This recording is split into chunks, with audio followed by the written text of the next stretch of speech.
Number 1. The Panic with No Name.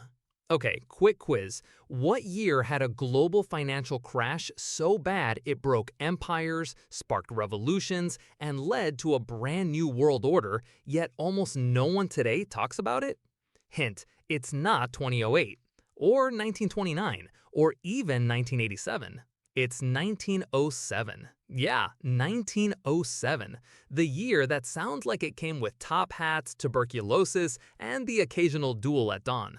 But this sleepy-sounding slice of history delivered one of the most chaotic financial disasters in modern times, and it did it without even getting a proper nickname. It's just called the Panic of 1907.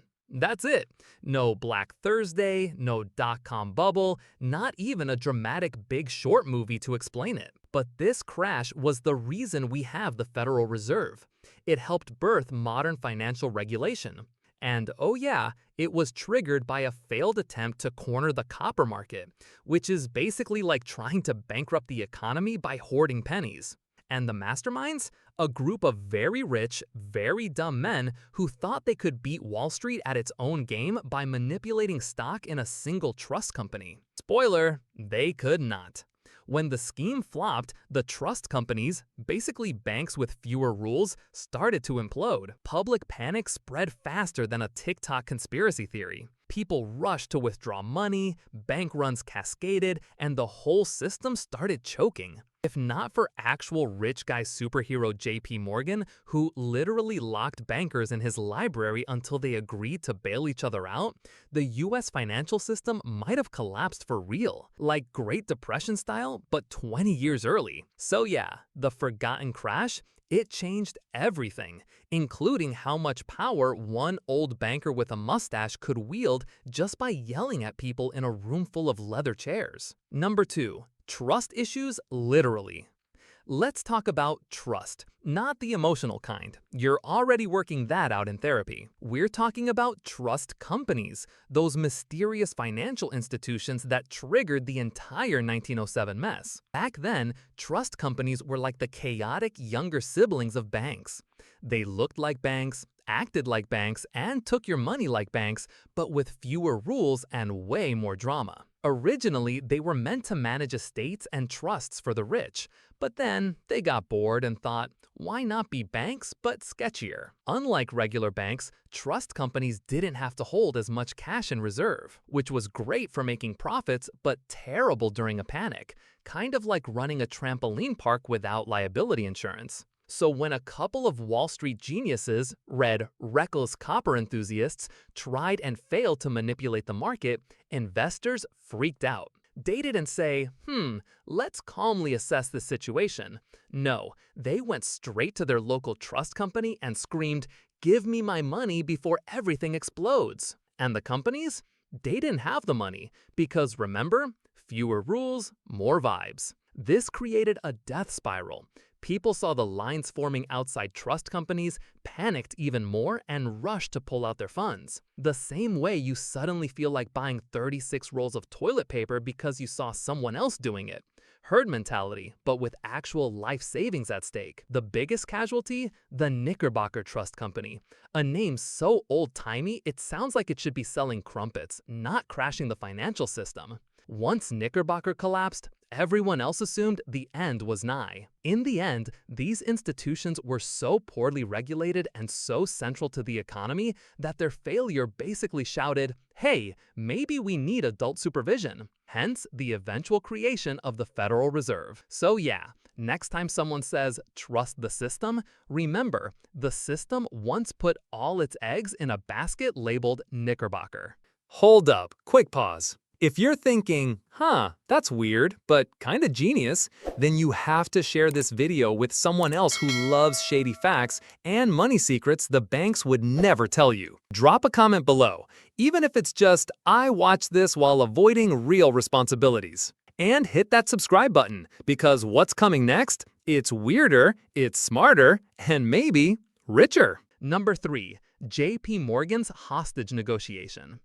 Picture this. Wall Street is in full meltdown mode. Banks are collapsing like drunk Jenga towers. The US government is watching helplessly, whispering, oops, And stepping in to save the day is a 70-year-old banker with a nose like a battleship and the energy of a cranky raccoon. This is J.P. Morgan, and in 1907, he wasn't just a financier, he was the financier. The guy owned so much of America, he could probably repossess your dreams if you wanted to. And in the middle of this mess, he basically told the US government, "Don't worry, I got this." Now, when most people try to solve a financial crisis, they call for Congress. Morgan, he called a sleepover. Seriously, he locked dozens of New York's most powerful bankers and industrialists inside his personal library, told them no one leaves until we fix this, and proceeded to play the world's highest stakes game of Monopoly.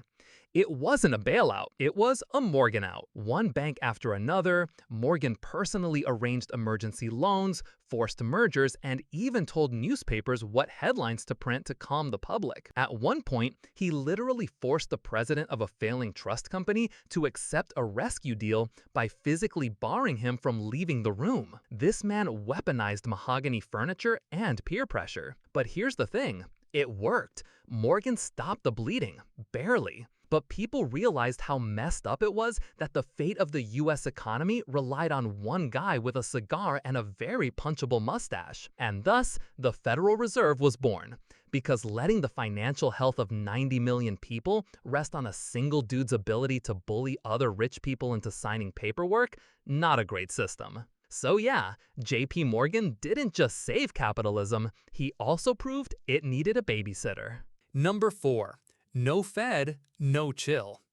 Today, when financial stuff gets weird, the Federal Reserve rolls in with a money hose and sprays liquidity like it's putting out a fire at a Monopoly tournament. But in 1907, there was no Fed. That's right, no central bank, no lender of last resort, just a bunch of private banks, trust companies, and a public that was one whisper away from stuffing cash into their mattresses, which, honestly, was not the worst idea back then. So when everything went sideways, the government's only real plan was, hope JP Morgan feels like playing hero today. And while Morgan was busy inventing financial hostage tactics, President Theodore Roosevelt was off in the woods, probably punching a bear. He wasn't exactly hands-on. The US Treasury did some things, like injecting a bit of gold into the system, but mostly they stood back and watched while private citizens handled national economic policy. Imagine the next big financial crash being solved by Elon Musk locking Jeff Bezos and Warren Buffett in a Tesla showroom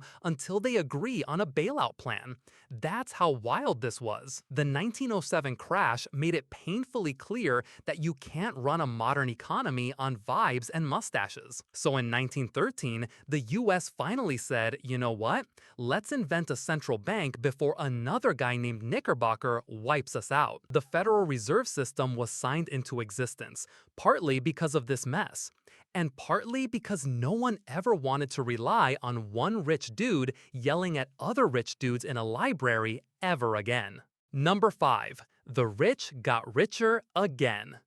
Here's a shocking twist. The people who caused the crash mostly did fine. Who would have guessed? The 1907 panic wiped out thousands of everyday American savings, destroyed dozens of banks, and caused unemployment to spike like a soda bottle shaken by a toddler. But the big-time financiers? They just shuffled some assets around, made a few phone calls, and bought up the wreckage for cheap. You know that scene in every disaster movie where billionaires are flying away in helicopters while everyone else screams on the ground?